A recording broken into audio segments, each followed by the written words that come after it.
"Pitch it again, Mason," Ryan said, stealing my slides midstream. He faced the camera, smiled, and called my idea his. Our parents clapped while my heartbeat pounded like shoes on stairs. "You finally grew a backbone," Dad said, staring proudly at Ryan.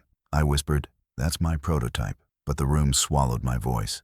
The live stream chat flooded with hearts, crowning him family genius tonight. He pitched my features, my model, and my months of testing. "Dreamers rarely execute," Mom said, handing Ryan the lemonade crown. I stared at the patio lights, counting promises I could keep. I walked out, vowing to build a future he cannot steal. The pitch night started casual, burgers smoking on the grill. Ryan suggested live streaming, saying investors loved scrappy Midwestern family stories. I trusted him because trust was cheaper than lawyers then. He handed me the clicker, then pocketed it with a grin. "I'll intro for you," he said. "Just keep breathing steady." The camera light blinked red like a warning I ignored. Ryan smiled wide, introduced the concept, and changed the name. He called it Spark Ridge, shifting my title into marketing glitter. I stood there, a founder without proof, a ghosted author. Comments cheered, and I felt smaller than the blinking cursor. "Ryan," I said, "that's my wireframe, my deck, my prototype." He kept speaking, words polished, confidence rehearsed for years straight. Dad nodded along, loving certainty more than messy creative process. Mom winced gently, then placed napkins like bandages over guilt. Ryan said, "I built this alone," and my stomach flew. I laughed once, a sound brittle enough to cut air. "Prove it," I said. "Open the files on your laptop." He froze, then grinned, smooth as a car salesman on television. "We're a team," he said. "My execution, your creativity, remember?" I realized teams built on theft crumble faster than soggy houses. After the stream, neighbors clapped from lawn chairs, drinking sweet tea. Ryan bowed, then hugged me like winners hug lucky mascots. I hugged back, feeling myself vanish into his borrowed legend. Inside, I collected my backpack and the notebook labeled August. My sketches were dated, signed, and splattered with coffee patience. Dad found me near the fridge, eyes soft but stubborn. "Don't be dramatic," he said. "Let Ryan lead for once." "He led by stealing," I said. "And you helped clap." Mom whispered, "Please stay." But I'd already opened the door. Night air felt honest, even when it chilled my bones. I drove aimlessly through Columbus, headlights carving tunnels through humidity. Radio off, windows down. I tasted summer like unwelcome nostalgia. Ryan posted highlights within minutes, hashtags crowning him disruptive genius. Comments praised leadership, telling me to cheer from the sidelines. I pulled into a rest stop, stared at vending machine halos. I wrote one sentence in my notebook: hands. Finally steady. Build something useful no thief can carry without becoming better. I underlined it twice, then closed the book like prayer. For the first time, revenge sounded like honest work ahead. I slept in the car, dreams crowded by fluorescent quiet. My idea wasn't flashy. It was practical and necessary work. A neighborhood tools share app paired with weekend pop-up repair stations. People rented drills, learned fixes, and reduced waste across blocks. Ryan stripped the heart, rebranding it sleek and subscription-based. He cut the community, kept the optics, chased glossy investors. I wanted neighbors empowered, not dependent on another digital leash. Maybe that difference was everything. Quiet as a moral seam. In the morning, I showered at the gym, avoiding mirrors. I packed a duffel, grabbed coffee, and mapped distances west. Somewhere new meant fewer echoes and room to build quietly. Before leaving town, I stopped outside my parents' dark house. Their porch light flickered, stubborn like hope refusing to die. I slid a note under the door with simple words: "I love you, but I won't play small anymore here. Ryan can keep fame. I'll keep the work that matters." I started the engine, the dashboard humming like quiet courage. Highway signs promised Indiana, factories and towns built on hands. I drove toward them, toward labor, toward dignity disguised as survival. My future wouldn't trend, but it would finally belong to me. And somewhere ahead, success waited, impossible for Ryan to steal. Indiana greeted me with silence and long, flat highways that seemed to stretch forever. I rented a room above a shuttered hardware store in a small town called Elwood. The walls smelled of dust and old paint, and the bed creaked every time I moved. I spent my first week looking for work, eating gas station sandwiches, and pretending I wasn't failing. Every news article about Ryan's startup burned a little deeper in my chest. He was on local TV, smiling beside investors, selling my idea under brighter lights. I tried ignoring it, but the world kept tagging me in his victory. It felt like watching someone live your life while you're locked outside. I stared at the cracked ceiling every night, whispering, "You can't stay broken forever." Money disappeared faster than my optimism. I sold my laptop, then my watch, then anything that could buy another week of rent. The store owner, Louise, caught me slipping extra water from the bathroom sink one morning. "You living up there?" she asked, voice sharp but kind. I nodded, embarrassed, waiting for her to tell me to leave. Instead, she sighed, pulled out a small envelope, and handed me a key. "Clean the place up," she said. "You can stay another month if you help me sort inventory." I didn't know what mercy felt like until that moment. I shook her hand, promising I'd earn every second of it. That night, I slept better than I had in months. Louise's hardware store became my refuge. It was quiet except for the hum of ceiling fans and the squeak of the old cash register. I swept floors, stocked shelves, and fixed things I barely knew how to repair. "You learn fast," she said one afternoon, watching me rebuild a jammed lock. "I've had practice breaking things," I told her, and she smiled like she understood. Customers came in for screws or nails and stayed to talk. They asked my name, my story, and why I looked tired all the time. I just said, trying to start over. And in a way, I was. The more I worked with my hands, the less space regret had to breathe. But every evening, when I scrolled past Ryan's headlines, the ache returned. His company, Spark Ridge, had gone national now. Millions raised, hundreds employed, none of it real. My parents were quoted in interviews, calling him visionary. They mentioned me once as his supportive brother, a ghost in his backstory. I wanted to shout the truth into every comment section, but silence was safer. People don't believe the quiet one. They believe whoever's holding the microphone. So I worked, saved, and swallowed the noise until it stopped tasting like bitterness. I wasn't free yet, but I was surviving, and that was a start. The hardware store's basement became my workshop. It was cluttered with scraps, wood, metal, forgotten tools, and it felt like a playground for second chances. I started tinkering again, sketching small ideas that didn't need an app or a spotlight. Simple inventions, practical fixes for everyday people. Louise found me down there one night, surrounded by sawdust and sketches. "You thinking of starting something?" she asked. "Not yet," I said, "just trying to remember how to dream."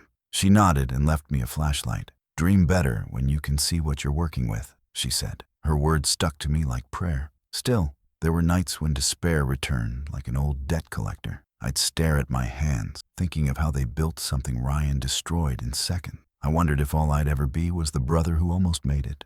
But one morning, while restocking screws, I watched a father and son repair a bike outside. The boy smiled when the wheel turned again, his laughter pure and proud. Something clicked inside me. People didn't need big inventions. They needed small repairs that worked. Maybe success didn't have to be loud to be real. Maybe redemption was built in silence, one honest screw at a time.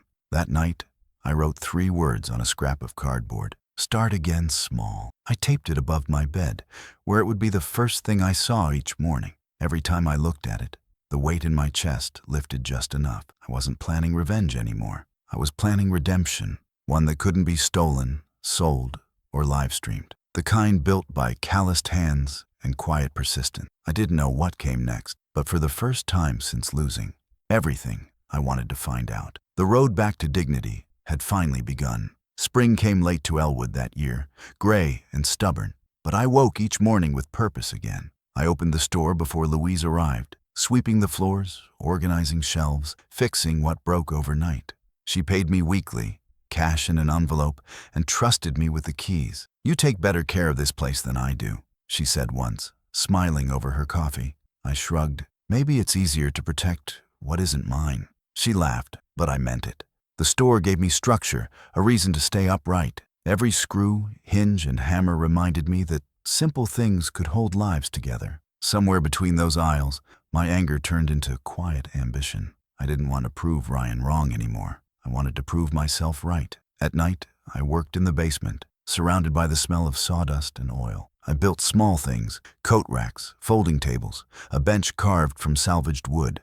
None of it was fancy, but each piece felt honest. I liked how the wood resisted, then yielded under steady pressure. It reminded me of life, stubborn but shapeable with enough patience. I started signing each piece underneath with MR, my initials, not for fame but for ownership. When Louise saw them, she ran her hand along the grain and said, "You've got something here." I shook my head. "Just scraps, glued together, right?" She smiled. "That's how everything starts, Mason. Someone believing in scraps." Her words made my chest ache in the best way. One Saturday, Louise convinced me to bring my work to the town's craft fair. "You'll sell out," she said, loading the truck with more confidence than I had. I didn't expect much, just wanted to see if anyone would notice. The fair smelled like kettle corn and spring rain, and the air buzzed with laughter. My booth looked modest beside the colorful ones, but I arranged my pieces neatly and waited. For the first hour, no one stopped. Then a woman paused at one of my benches, running her hand across the polished surface. "You make this?" she asked. "Yeah," I said, nervous. "It's beautiful," she said softly. "Feels like something made by a real person." She bought it on the spot. That moment felt like oxygen after years underwater. Word spread quickly across the fairgrounds. By noon, a crowd gathered, curious about the quiet guy selling furniture that felt like home. A retired carpenter named Frank shook my hand and said, "You're the real deal, son. Don't cheapen it." His words rang louder than applause. By evening, every piece was gone. Tables, racks, even the sign I'd made for the booth. Louise laughed until she cried when I told her. "Told you," she said. "You just needed a place to start." I didn't realize until then how good success feels when no one's watching. I didn't post a picture, didn't tag a moment online.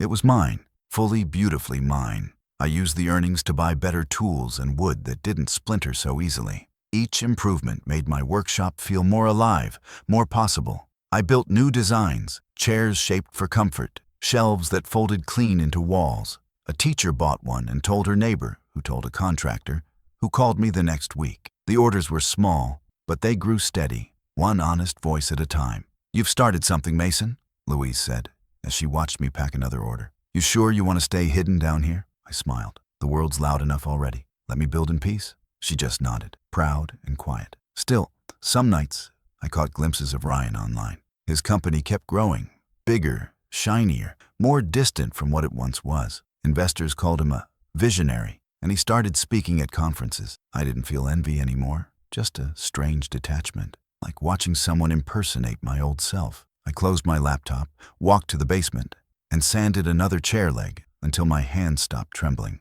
Creation was my medicine. Silence was my teacher. And maybe, just maybe, revenge was already blooming in the shape of resilience. By fall, Louise insisted we register a small business name. "You can't keep selling under that guy from the basement," she said, laughing. We brainstormed late into the night over black coffee and pizza.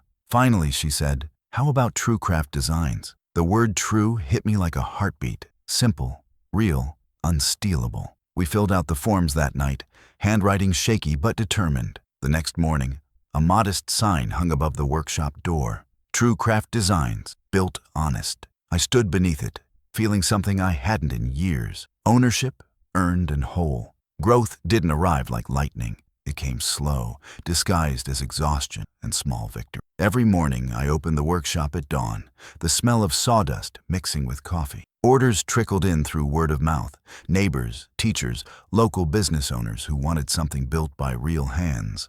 I delivered each piece myself, shaking every customer's hand, asking what could be improved. They liked that. They said it made the work feel personal, not transactional. Louise kept the books while I built nonstop, often forgetting to eat until the sun went down. "You're obsessed," she teased, wiping her hands on her apron.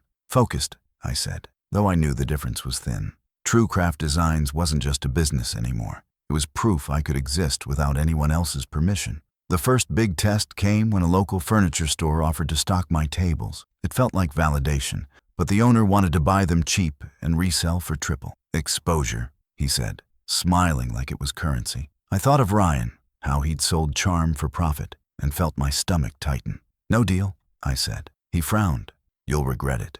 Maybe I would, but not for the reasons he thought. I walked out with dignity, heavier than money, but lighter than shame. 2 weeks later, a small interior designer bought 10 custom tables at full price. "I want furniture that tells a story," she said. I smiled. "Then you came to the right place." The universe rewards patience in strange ways. Winter hit hard that year, turning deliveries into ice-covered odysseys. The truck broke down twice, and my heater died more than once. Still, I kept going, layering jackets and working by breath fog light.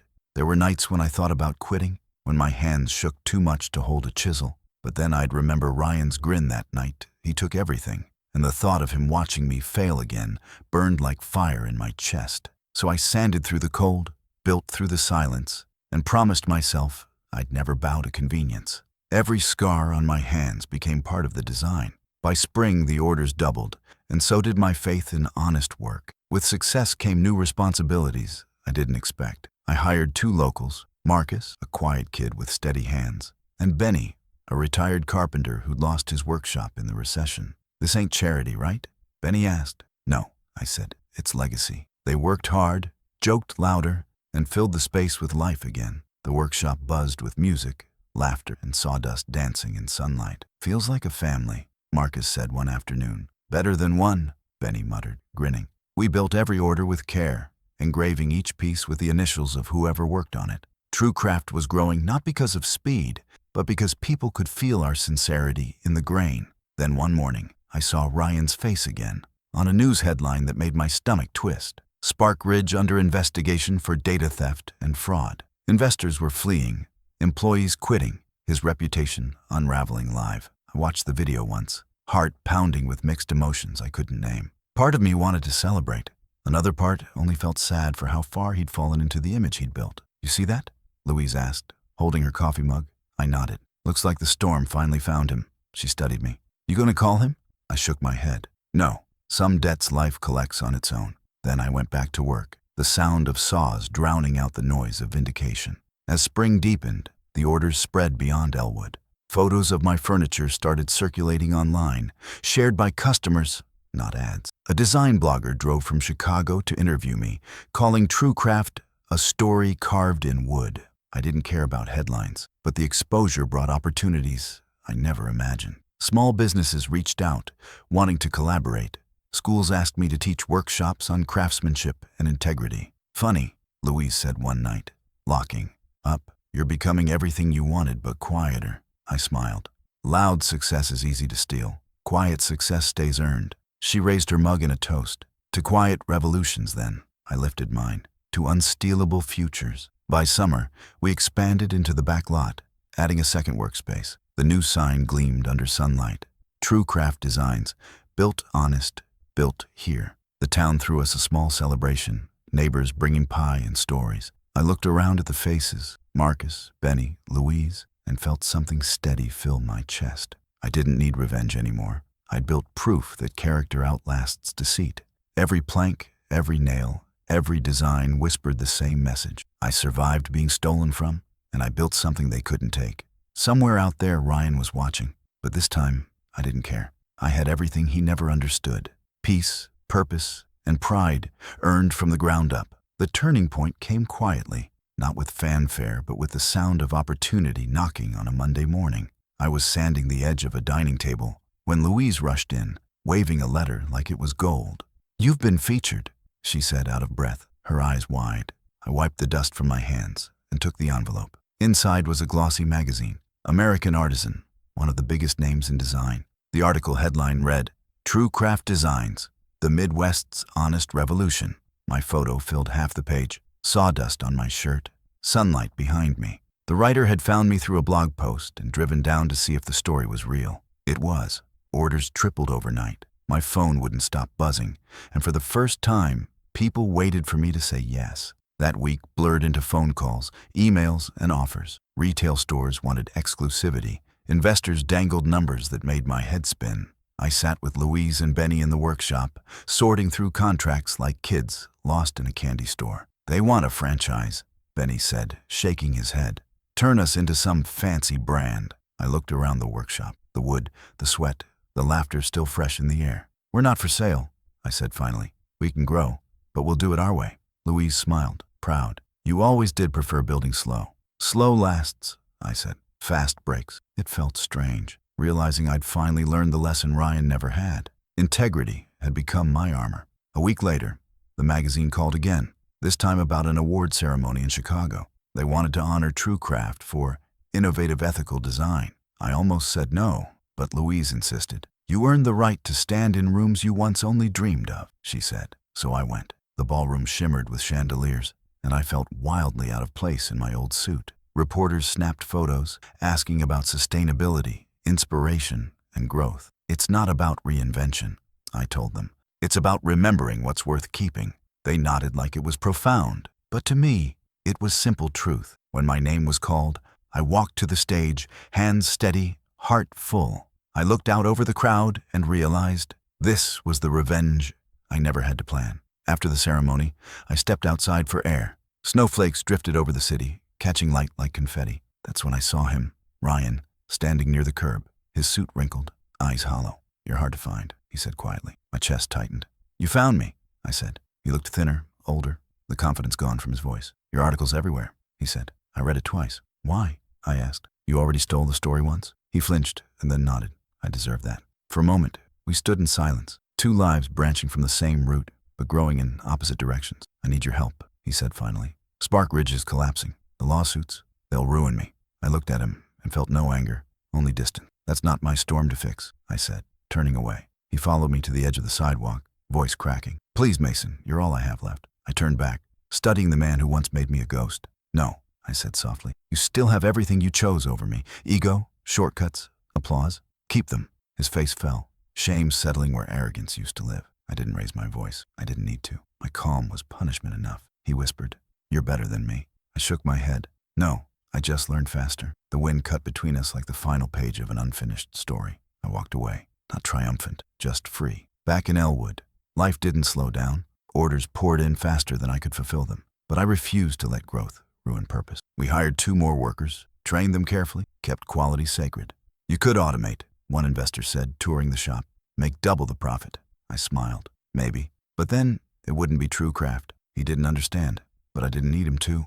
Some people chase margins, others chase meaning. I'd already lived long enough in borrowed shadows to know which one lasts. Louise once told me, "Every empire falls except the one built from honesty." I believed her now, more than ever. Months passed, and the magazine coverage brought another surprise. A documentary producer reached out, wanting to feature true craft in a series on American craftsmanship. I hesitated, wary of exposure, but Louise convinced me. "Tell your story," she said, "before someone else tries to tell it for you again." We filmed for 3 days, machines humming, laughter echoing, sawdust catching light like magic. The episode aired nationally, and suddenly I wasn't just a craftsman from Indiana. I was a symbol of something bigger. Resilience without rage. The irony didn't escape me. The brother who once stole my voice now had to hear it echo across the country. The morning after the documentary aired, I received a single text from an unknown number. It read, "You built what I tried to fake. I'm sorry." I stared at it for a long time before deleting it.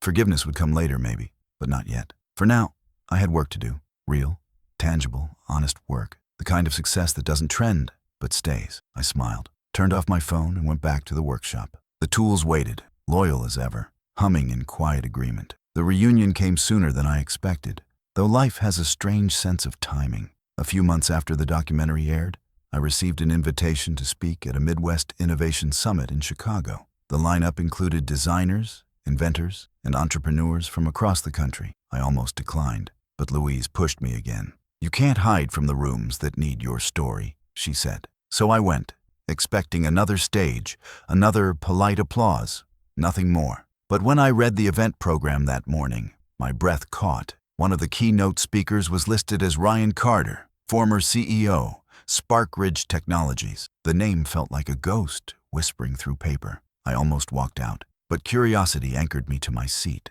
The conference ballroom buzzed with conversation and camera flashes. I stood near the back, listening as panels spoke about innovation, ethics, and leadership. Ryan's session came right before mine. When he walked on stage, the audience clapped politely, but not with admiration. His suit hung looser now, his posture careful. He spoke softly about mistakes, about ambition gone wrong, about losing himself in the chase for validation. "Success without integrity," he said, "is like a house built on wet wood.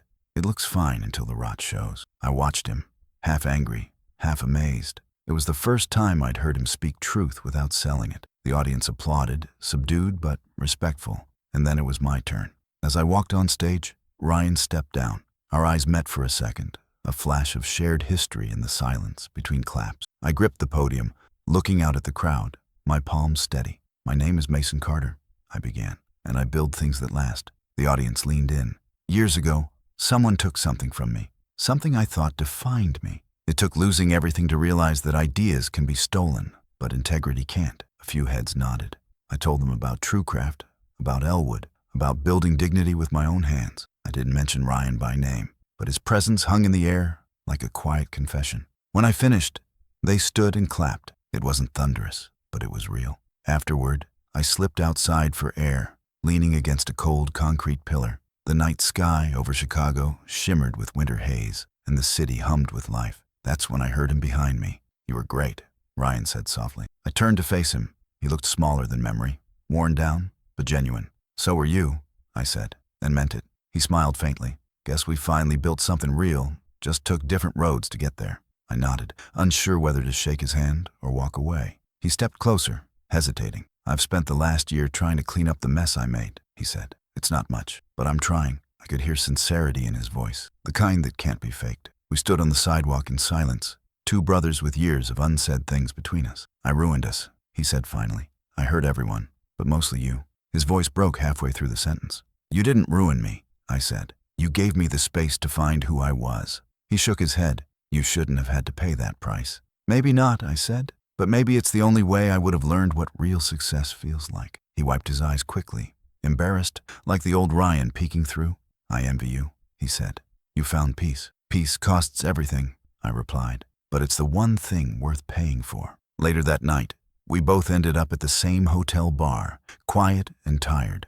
We talked for the first time in years without competing for attention. He told me about the investigations, the settlements, and the investors who turned their backs. I told him about Elwood, the workshop, and how I built from nothing again. "You always had the better heart," he said. I laughed softly. "You just used yours faster." He smiled, understanding the humor beneath forgiveness. We didn't fix everything that night, but something shifted. The bitterness that once defined us had finally burned out. Only Brotherhood remained, fragile but alive. When I left the next morning, I found a note slipped under my hotel door. In Ryan's handwriting it said, "You built something I could never buy. I'm proud of you, Mason." I folded the note, tucked it into my wallet, and drove home. For the first time, I didn't feel the urge to outshine him. I didn't need to. The race was over, and I'd already won, not by beating him, but by becoming someone I respected.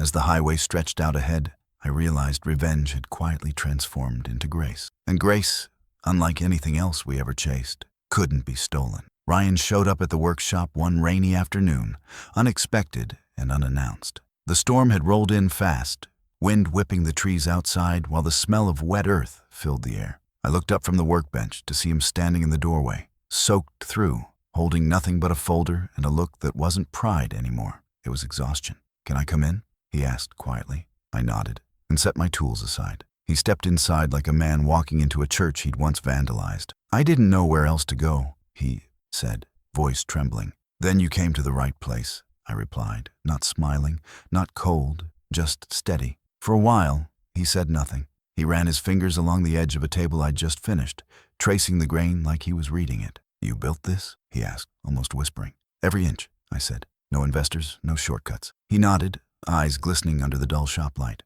"I lost everything," he said finally. "Money, partners, even Mom and Dad won't take my calls." I didn't respond. The rain filled the silence between us, steady and unrelenting. "I kept thinking I could fix it," he said, "but every fix was another lie." He looked at me then. No arrogance, no performance, just raw regret. "You were right," he said, "about everything." Hearing those words didn't bring joy. It brought weight. Years of anger, nights of silence, all pressing against my chest. "It's not about being right," I said slowly. "It's about being decent when no one's watching." He nodded, tears cutting paths through the dust on his cheeks. "I wasn't," he said. "I wanted to be seen, not remembered." I leaned against the workbench, letting his words settle. "You're not the only one who lost something," I said. "I lost trust, family, and years trying to prove I wasn't invisible." He looked up, eyes wide. "You're not invisible now," he said. "You built something real." I shook my head gently. "I didn't build it to prove you wrong, Ryan. I built it to survive." We sat for a long time, the storm easing into drizzle outside. "Mom and Dad talk about you every day now," he said softly. "They're proud of you. I think it kills them that I'm not." His honesty was brutal, but not cruel. "They'll forgive you," I said. "They already have hearts softer than memory." He laughed bitterly. "You always talked like that," he said. "Like pain was a language." I smiled faintly. "Maybe it is. I just finally learned to translate it." He stared at the floor. "Do you hate me?" he asked. The question hung heavy in the air. I thought of the night he stole my idea, of every humiliation that followed, of every long drive west. "No," I said finally. "I did once. But hate rots the hands that build." He opened the folder then, sliding a stack of papers across the table. "It's everything from Spark Ridge," he said. "Proof you were the original creator. I should have given it years ago." I stared at the folder, untouched. Why now? I asked. Because I don't want to die with lies as my legacy, he said. You deserve credit, Mason. I sighed. Credit doesn't matter anymore. You can't give back what I built myself. He looked disappointed, but also relieved. So that's it, he said. You're just done? I nodded. Done competing. Done proving. Done carrying the version of me you broke. His eyes filled again, but this time he didn't look away. You're a better man than I'll ever be. No, I said quietly. Just one who learned to stay standing. That evening, when he finally left, I watched him walk into the rain with no umbrella. Shoulders slumped, but lighter somehow. Louise stepped out from the back room, wiping her hands. That your brother? She asked. Yeah, I said. He came to apologize. She studied me for a moment. And you? I listened, I said. Sometimes that's the only forgiveness people deserve. She nodded slowly, then smiled. You always were stubborn about mercy. I laughed softly. Guess that's one thing he didn't steal. The storm passed, leaving behind air that smelled like renewal. The workshop felt different, like the ghosts had finally clocked out. Later that night, I sat alone at my desk, the folder still untouched beside me. I opened it slowly. Emails, drafts, early prototypes, all proof of what I'd known all along. But instead of anger, I felt gratitude. Without his betrayal, I wouldn't have found my purpose. Without losing everything, I wouldn't have built anything that mattered. I burned the papers in the shop's wood stove, watching them curl into light and ash. Let him have his peace, I whispered. The flames answered with quiet approval. By the time the fire died, I realized that Ryan's guilt wasn't my burden anymore. My only responsibility was to keep building and to keep living in a way he could never fake. I stayed in the workshop long after the fire died, the air thick with the smell of smoke and cedar. The rain had stopped, and the sound of dripping water echoed through the gutters outside. I sat there, elbows on my knees, staring at the last flicker in the stove. For years I thought I needed revenge to make peace. I thought justice meant balance, that he had to lose for me to win. But sitting there, surrounded by what my hands had built, I realized revenge had nothing to do with it anymore. The real victory wasn't about taking anything back. It was about having something of my own that couldn't be taken. The kind of success no spotlight could fake, no thief could duplicate, and no apology could undo. Morning came slow, painting the workshop gold through the dusty windows. I brewed coffee, sat on the steps outside, and watched the fog lift from the fields. The quiet didn't feel empty anymore. It felt earned. My phone buzzed once. Ryan again. A simple message. Thank you for listening. I'm starting over. I hope one day we can talk like brothers again. I read it twice, then put the phone face down beside me. Forgiveness, I thought, wasn't a single act. It was a lifelong habit. I wasn't sure if I was ready, but I knew I wasn't angry. That was something. I took a long sip of coffee and smiled faintly. Maybe the best revenge was learning how to live without needing any. A few weeks later, my parents drove down from Ohio for a surprise visit. Mom stepped out of the car with tears already in her eyes. It's beautiful, she whispered. Looking around the workshop, Dad shook my hand like he was afraid I might disappear again. You did all this yourself? He asked. With help, I said, nodding toward the others working in the back. We sat outside under the new awning while Louise brought out lemonade. They asked about the business, about Ryan, about how I was doing. He's trying to fix things, I said. Mom sighed. He always wanted to lead, she murmured. He just forgot where home was. I didn't respond. I'd learned some silences carry more forgiveness than words ever could. That night, after they left, I found myself walking along the road behind the workshop. The air was cool and sweet with the smell of rain-soaked grass. Crickets sang, and the stars hung low like they were close enough to touch. I thought of Ryan as a kid, the two of us building forts from scrap wood in Dad's garage. Back then, we built things together. Somewhere along the way, competition replaced creation. Maybe that's what growing up did. It turned collaboration into comparison. But life had a way of bringing lessons full circle. Now I was back where it started, hammer in hand, only this time I wasn't building to prove anything. I was building because it kept me human. True craft grew faster than I could have dreamed.